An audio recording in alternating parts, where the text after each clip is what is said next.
I'd like to introduce Ravi Agarwal, whose lifelong dedication to the cause of the environment is one of the key drivers of this project, A State of Nature, which has unfolded over several years through exhibitions, conferences, and now New Natures, A Terrible Beauty is Born, the exhibition that we're about to open. Ravi has been for several decades an environmental activist, and he's also one of our most distinguished artists. His work has been presented in many fora across the world, including the benchmark documenta that Okwi and Wizor curated at the dawn of the 21st century. It really is a privilege to be working with you on this, Ravi. Likewise, Ranjit, and it's very hard to introduce Ranjit. He's a man of many parts, poet, essayist, theorist, critical art critic, and who has a deep passion for following ideas, written extensively. So it's really a pleasure when he agreed to be part of this venture and bring in a certain new dimension which is often lacking in art exhibitions, which is the idea of where the ideas come from, where they're written, where they're expressed, literature, poetry, and philosophy.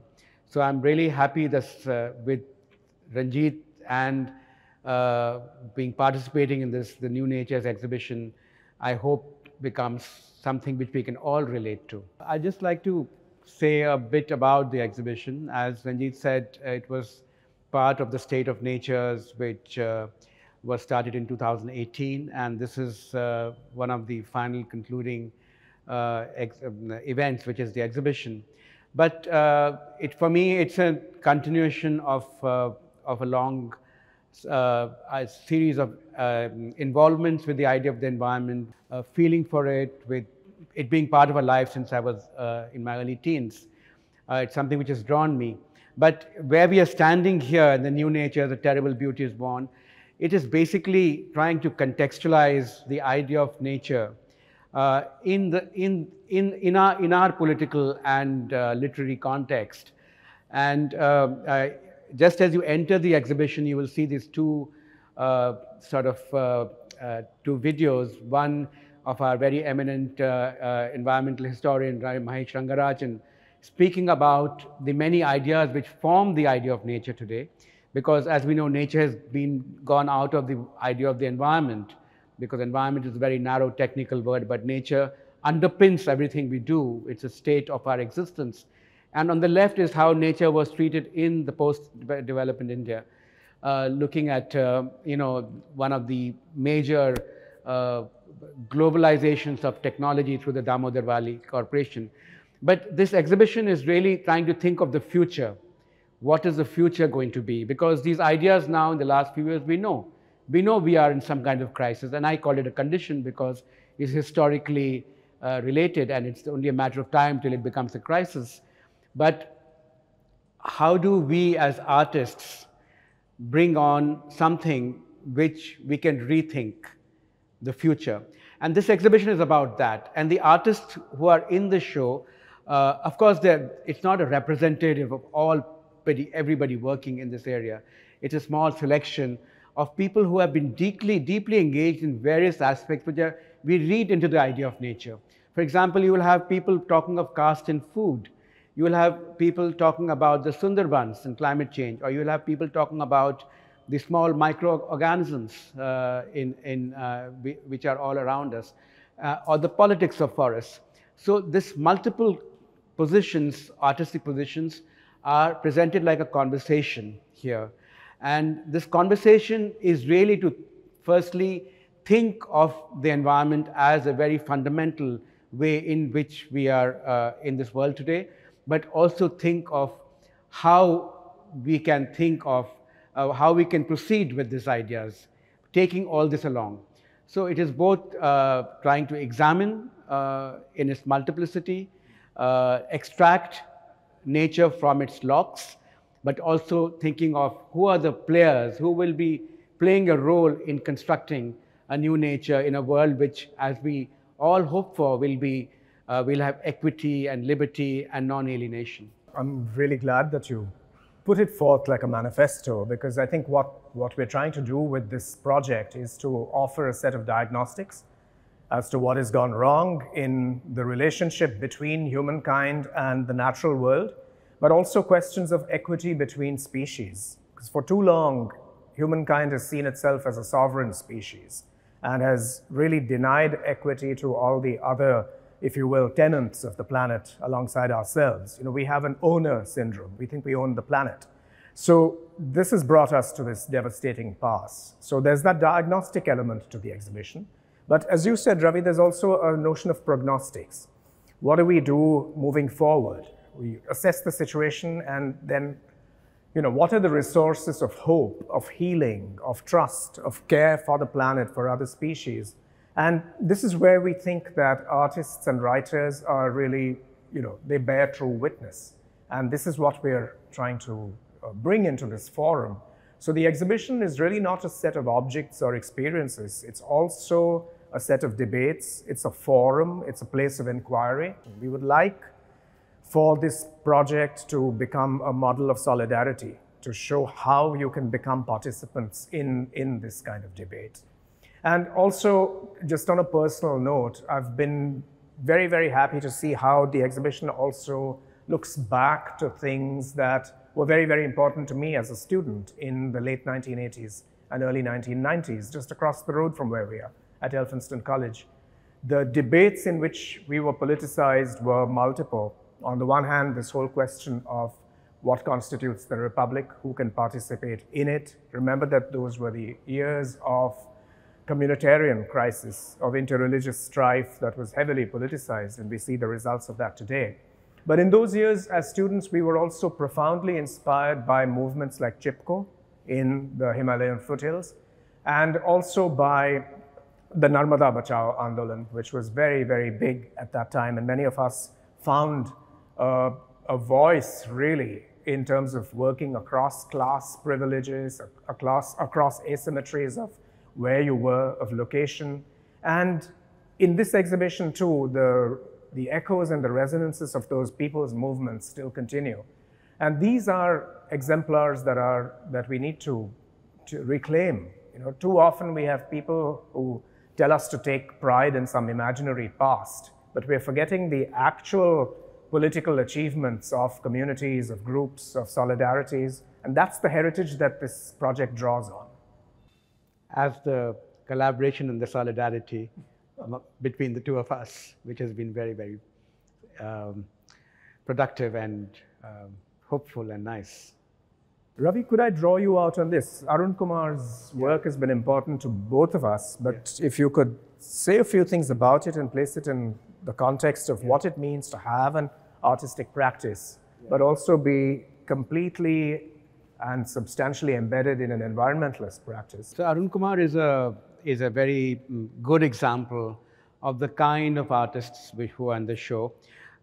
These are artists who have imbibed and lived with the ideas which form their work. Arunkumar is as you know, is a fantastic sculptor, and you see his large man standing outside the museum next door. But this particular initiative of his, where he's not looking at another global space, he's going back to his roots. And this is an example of his involvement with the Sara Center. The Sara Center is something which he set up from the hometown he comes from, which is in the Shambhoga Hills in the Western Ghats. And he's working with farmers and artists and activists to try and revive and to highlight the problems which farmers have there. And you can see in this wonderful work he's done, you see examples of the seeds, of the farmers' portraits in his classical artistic style. So this kind of artist who's trying to revive a way of life, both through his art practice and through his engagement, which is drawing him inwards, is very much, I see, the future of where art and the world can come together, and when artists can show the way into taking us somewhere else. So many of the artists here have deep involvements about these questions, and I think what I particularly enjoy about their work is their very direct rootedness to their lives and to their concerns. And we know these concerns are global, But the expression of that is through action on the ground. Speaking of action on the ground, I really would maybe like to talk a little bit about Rajyashri Goody's work, because it comes to us from her deep and activist commitment to the Buddhist and the Dalit cause. And I've marveled at how her work is developed in terms of taking on the politics of exclusion and marginalization through the hideous caste system, and how that plays out also in terms of a refinement of her formal means. It's amazing to have this floor installation that refers to food of various kinds, and yet you know that the implication is not of a ceremonial ritual feast. Rather, it speaks to all of those communities that have been historically marginalized and kept out of the benefits of a social and cultural system. So this is really a statement of resistance. And just on a personal note, I last saw her when she was about 7 years old, because her father, Lokomitra, Jeremy Goody, was very important in my life when I was a fellow traveler of the Buddhist movement. And her grandfather, Jack Goody, the Cambridge sociologist, was really one of the inspirations for the work that Ilya Troyanov and I did in Confluences, looking at how one works across cultures and breaks with dogmas about what constitutes a civilization, what constitutes a culture. It's really through mixing and hybridity and transcultural connection that we really create a new culture. So for me, her work is a statement of this kind of production of a new culture, which is not bound by the dogmas of the past. Yeah, and you know, this is like decolonization of the word nature, because nature is lived space, and the marginal ideas of nature have been forgotten. And when we look to the future, we have to revive them in a new kind of assertion. And so the artist is here because she's asserting that assertion and saying that this is nature. Which also reminds me of how, in an earlier phase of State of Nature, I had this discussion with some younger colleagues who were surprised to learn that there's no simple one-size-fits-all understanding of the environment, and that something like caste actually brutally defines your understanding of the environment, depending on the access a society grants you to resources like water or crops, how a forest act can simply block you from accessing forest produce you've used for centuries, and the way in which one's relationship to the environment is determined by these factors. And some of this is completely lost in the West because those people don't exist anymore. Absolutely. This is what we can tell the world, that these ecologies are critical to the future, and they lie here in our societies. I'll take you to another work there. Ranjit was talking about the Narmada and the Chipka movement, but there's a contemporary face to these movements which have now also gone beyond the Narmada and the Chipko. And there's this documentary photographer, fantastic photographer, Ishan Tankha, who's spends a lot of time just trying to unravel the stories from the ground up. And it also shows to me the multiplicity in the way in which art gets formed. You know, it's not one thing or the other. So on the left here is a contemporary movement of the classical Narmada Bachao Andolan. It's a Jan Samadhi of what happened in 2013, Samadhi of what happened in 13, when the villagers were protesting as their villages were being drowned, as the height of the dam was being raised. So this is an ongoing struggle. It has not ended with the dam being built, but it's something now goes into other areas which we'll now encounter, such as river linking and forest areas being unmarked for development projects. So these are continuous marginalization, as Arundhati Roy said, for the greater good. But what about the complex ecologies of culture and nature which get completely lost here? And this is another reading of the so-called extreme left movement, where the tribals have now some of them taken to arms, but the root of their problem is ecological. As the lands get taken over by mining, the rivers get polluted by new industry, and they are now then suppressed as people who should have no voice, and then they take up arms, and of course that becomes another kind of debate. But what is happening on the ground is leading to massive kind of political unrest. So these also bring the whole debate as an ongoing question and an unsettled question, which I think is not going to be settled for a long time to come. And in fact, in the conference and in the literary program, we're also addressing these questions precisely. I mean, what are the futures that we can anticipate?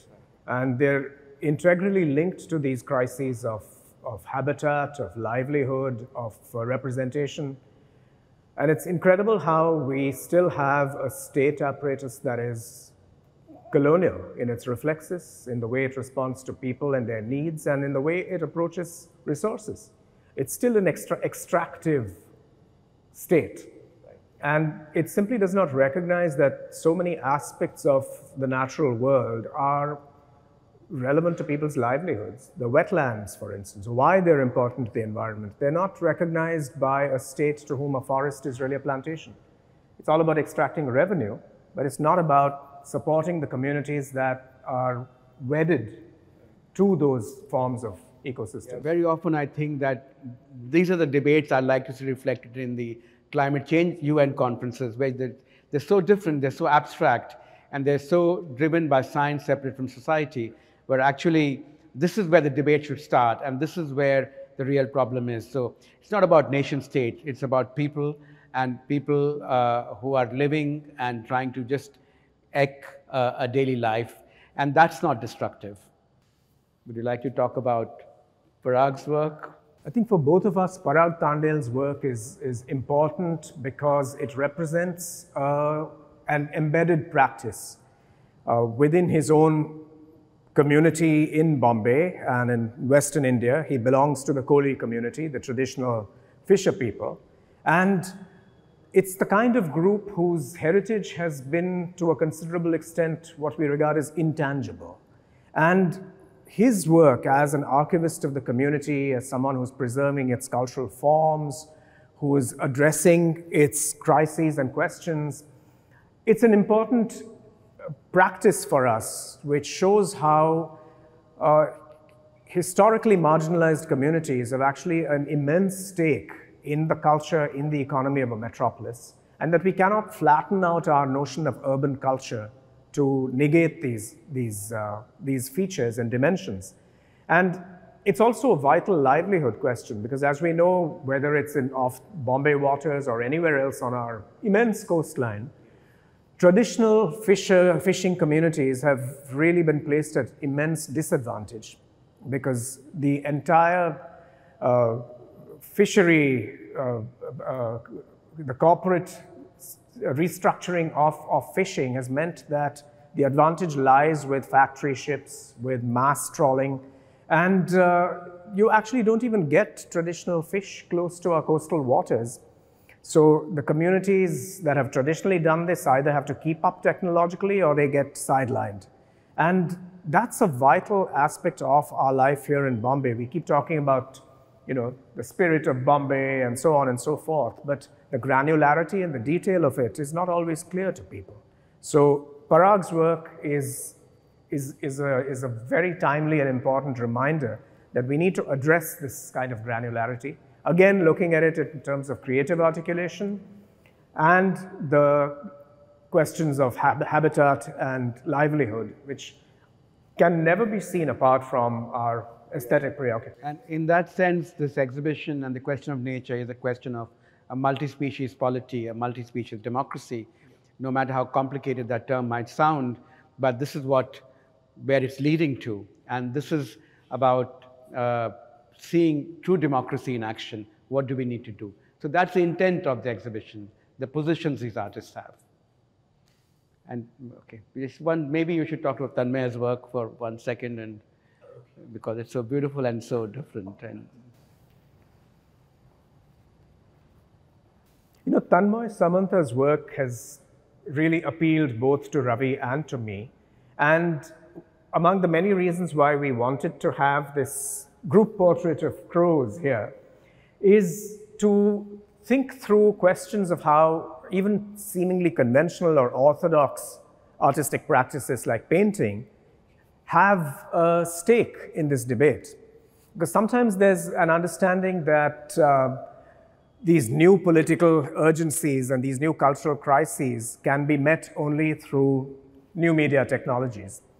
I don't think we need to make that kind of distinction, because someone who uses gouache or tempera on rice paper, which is as classical as it gets, has yet a view on what is happening to our planet, what we're doing to it, and how we respond to our fellow denizens of the planet, such as crows. And when I look at this, I think of Tom van Doren, his impressive work precisely on the personhood of crows and how they build their own systems of communication and community and the kinds of relationships they form with place.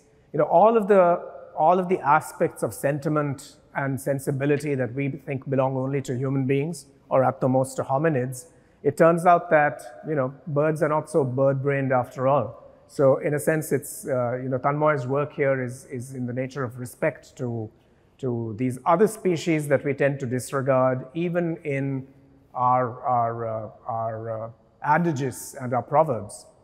And crows don't remain crows when an artist does them, because they open up to new imaginations. They become closer to you. They become one of us in a sense. So this affinity which art creates to something which the locks we are in thinking about the world, they unlock this and make us new connections, This affective power of art is so critical to reimagination, I think.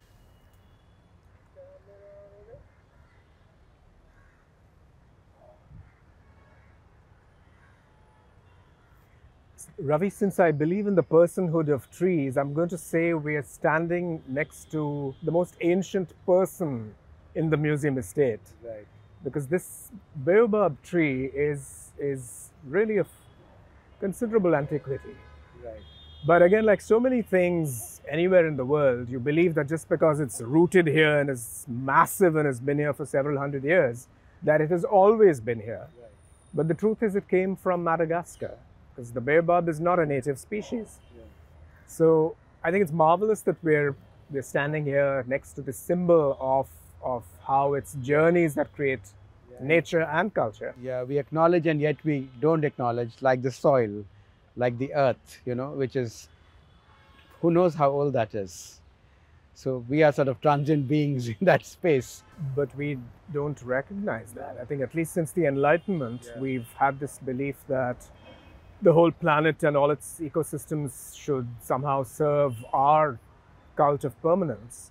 And isn't it fitting it's a living being in a museum? Absolutely. Yeah. And maybe you can tell us a bit more about the museum itself, because you've done a lot of interventions in this space. Well, and you know a lot about this museum, right? It's a place I've always loved since I was a child, and it's been a privilege to have curated exhibitions and also been part of the academic programming. It began as the Prince of Wales Museum of Western India, and it's now called the Chhatrapati Shivaji Maharaj Vastu Sangrahalaya, and it's exactly 100 years old. But, people who call it a colonial institution have really missed the point, because this was not paid for by the state. It, like so many cultural institutions in Bombay, it was financed by local capital. Oh, really? Yeah, absolutely. It was the merchant princes, if you will, of the city who really paid for it. Yeah. And that's why it is as native a contribution as it gets, but committed to transcultural ideas, transdisciplinary ideas. It's an encyclopedic museum. It's got an immensely wonderful cultural aspect to it. And it's also got, as you well know, a truly magical natural history department. Yeah, and I think that's what drew me to that place, because it has some fantastic taxidermy models, and some from extinct beings, like, or near extinct, like the great Indian bustard, right, or which just a couple of hundred are left now. So this is a museum where it's not only of objects of a time past. They are objects who are passing on in time, and like this tree here, which is probably struggling to survive in this new urbanized city, and how long will it be? So intervening in that space in the Natural History Museum with two contemporary artists was also to think of new imaginations of what that nature is, and both these artists, Rohini Deveshar and Sonia Mehra Chawla, are working with natural forms like diatoms and small organisms, and creatively thinking about them in a contemporary futures, because in the contemporary futures we also thinking that these animals, or as Pranay Lal has talked about viruses, these are very much part of our formations. They have formed us, they are part of us, and they've aided our including in the placenta, including in the fetus. So this recognition of this multi-species inhabitants, which is not about extinctions, it's about future survival. Otherwise, who knows, one day we'll be in the museum and somebody else will be watching us, some other being. And we'll probably be in the Museum of Cautionary Tales because of the mistakes that the species has made. How would you think, because you've done so much work on this, about museums of the future? What should they contain, you think? I actually don't think museums of the future should contain much, in the sense of, I know this is a rhetorical statement, but increasingly I think museums have, classically been containers of objects, and they're like secular shrines. You come to them and you're somehow edified. But I think, at least in the experience of the last 20 years and going forward, museums are really becoming more like platforms for experiences, for narratives, for questions, for debates. So to me, a museum like this, its future would be as a forum where we have contending narratives, where people are able to debate and discuss urgencies that are important to all of us, and to really approach culture and nature in a kind of laboratory spirit.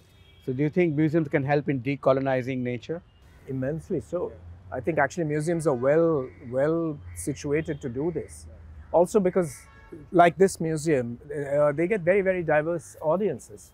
So also in the programming that I've done here on other occasions, I'm very attentive to multilingual programming. We should really include audiences that speak different languages, because otherwise, as we're doing now, so much that happens in the world of contemporary art is completely Anglophone.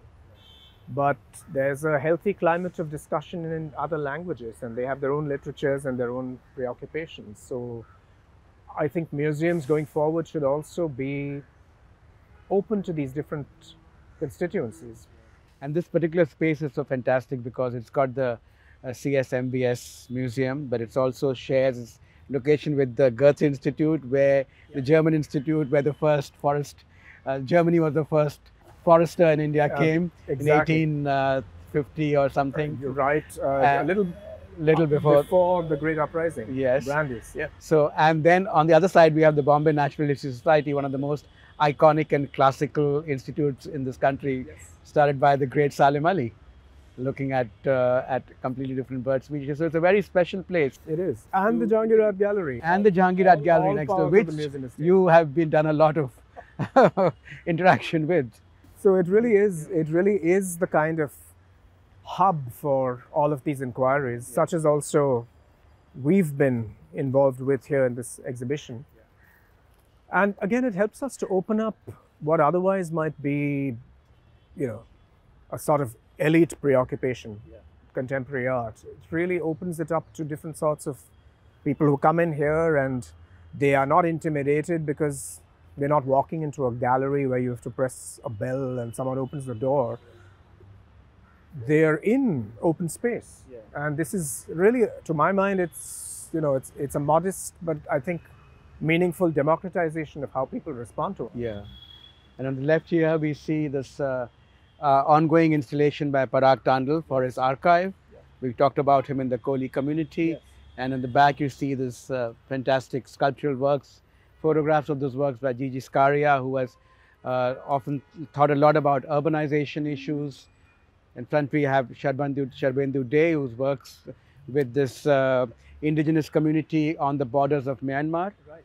and looking at, in reimagining the futures through conceptual and stage photography, and of course our Arunkumar's man, in a sense, which now is trying to intervene in a way in which to present new ideas of, Yes. of art, of what the exhibition is hopefully about.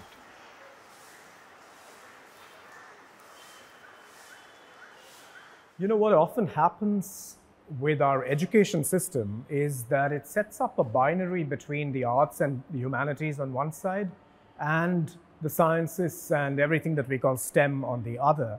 And I think this is a complete mistake because it really reduces the capabilities of the individual to respond to wonderment across disciplines.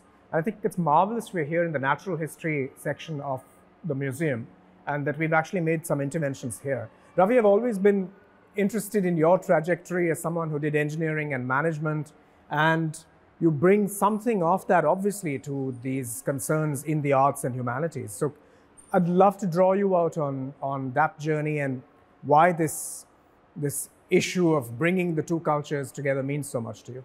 So it stems from the idea, the STEM comes from the idea of, this exclusionary ways of knowing and doing something, which is never true. And of course, introducing humanities into technical education is part of that, but not to any great success.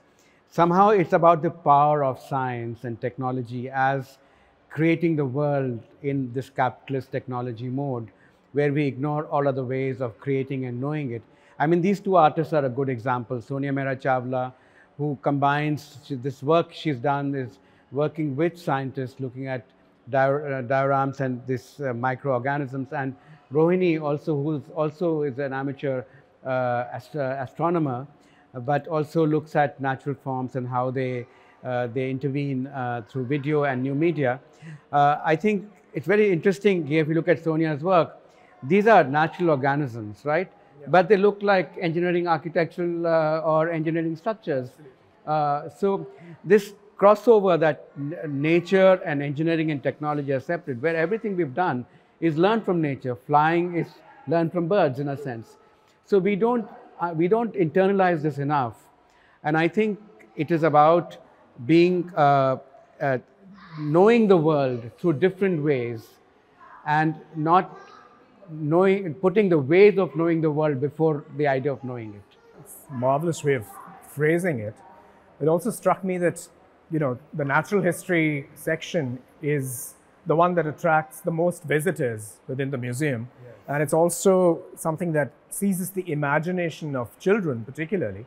So when you look at works like these, where there really is, also in terms of the language, it really reaches out, I think, to address these new constituencies in some way. And it's very revealing how mathematicians call equations beautiful.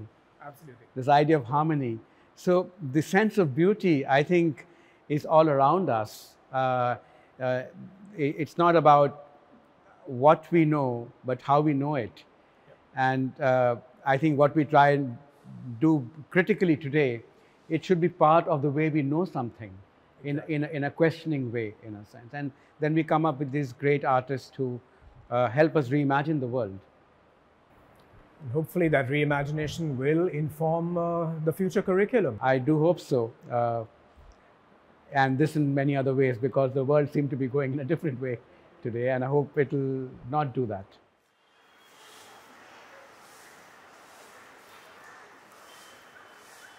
But the whole idea is that we should think of a different lens of what we call sustainability. Right. Not from the top-down approach, which global technology proposes of putting reflective mirrors on the globe. Correct. To reflect the sun away. Yes. Can you imagine reflecting the sun away, because without the sun there'll be no life on the planet. And instead trying to see of sustainability from the idea of local ecologies, because when people inhabit those places, they also look after everything else. There's a there's an interrelationship between them and the landscape. So I always believe that that ecosystem preservation leads to environmental justice as well. Absolutely. And in a sense, you know, nature justice is about everything which we propose in the future about the modern life, in a sense. And it's not outside science and technology, it's within asking the right questions. Absolutely. And what technology rather than no technology. Absolutely. This again takes me back to debates that were so current in the 70s and 80s. Yeah. Questions of appropriate technology, questions of scale.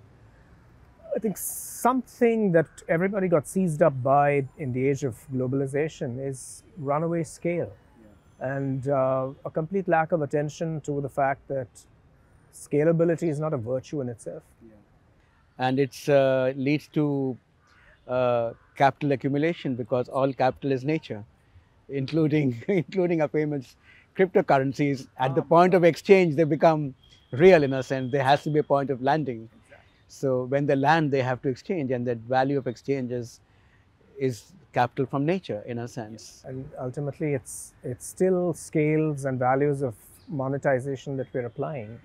But to even our language, I mean, we keep referring to natural resources. They're not resources for us. We have to recognize that they have their own location and that everything doesn't exist for humankind to exploit to its own advantage.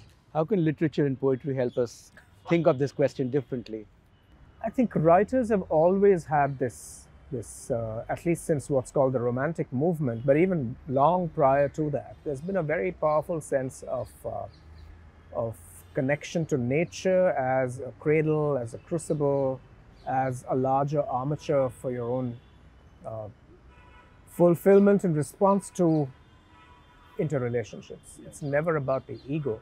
So also in the literary program that we've put together, I think it's marvelous that we have voices like Ilya Troyanov, who's a German novelist, and his recent work has really taken on the questions of the Anthropocene. His novel Eistau is really about global warming and its implications. Forrest Gander, who is a Pulitzer Prize-winning poet, one of America's finest poets today, who trained as a geologist, and whose poetry is deeply concerned with questions of time, of the natural world, and of the human imprint. There's Pranay Lal, who we were talking about, his wonderful work on geological deep time in India, or environmental history, and his current work on the empires of the virus. Yes.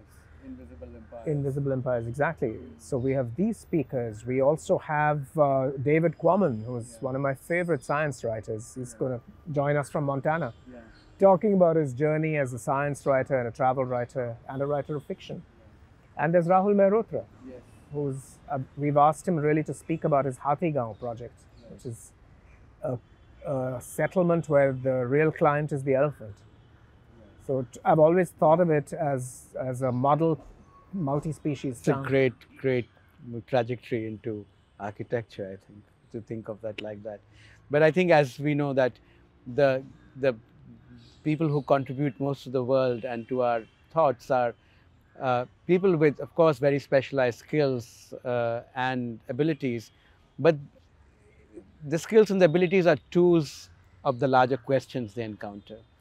So I think that's what artists should and need to do, is to use their skills and abilities for the questions which they're concerned about. And then that's where I think the best art of the future will emerge from. It's not just something for itself, but it's something to offer to the world. I completely agree. Yeah, so it's in that spirit of critical and productive legacy, really, that offering conceptual tools and resources of hope. This is really what we hope to achieve with this project.